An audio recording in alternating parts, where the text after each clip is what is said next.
চলুন আলোর একটা মজার খেলা দেখি, যেটা আমরা প্রায়ই দেখি কিন্তু হয়তো খেয়াল করি না। এই যে পেন্সিলটা বাঁকা মনে হচ্ছে, এটা কিন্তু চোখের ভুল না, বরং আলোরই কারসাজি। আসলে আলো যখন এক মাধ্যম থেকে অন্য মাধ্যমে যায় তখন তার রাস্তা একটু পাল্টে ফেলে। একেই বলে প্রতিসরণ। যেমন ধরুন, আলো বাতাস থেকে জলে ঢুকছে। জল ঘন বলে আলো অভিলম্বের দিকে একটু বেঁকে যায়। তো আলোটা ঠিক কতটা বাঁকবে তার একটা হিসেব আছে, আর সেটাই হলো স্নেলের সূত্র।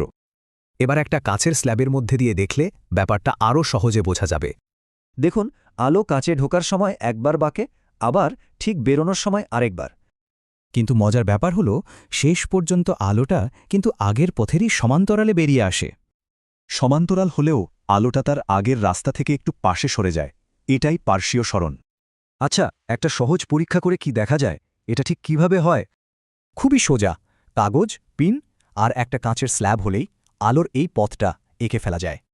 পরীক্ষাটা করলে দেখা যায় আলো যে কোণে ঢোকে প্রায় সেই একই কোণে বেরিয়ে যায়। দারুণ, তাই না?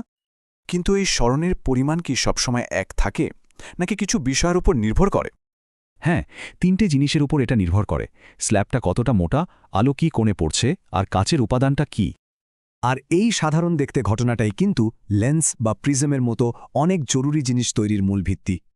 এমনকি আমরা যে ফাইবার অপটিক দিয়ে ইন্টারনেট ব্যবহার করি, তার পেছনেও এই আলোর ধর্মই কাজ করে। ভাবুন তো, আলোর এই সামান্য পথ বদলানোকে কাজে লাগিয়ে বিজ্ঞানে কত কি করা সম্ভব।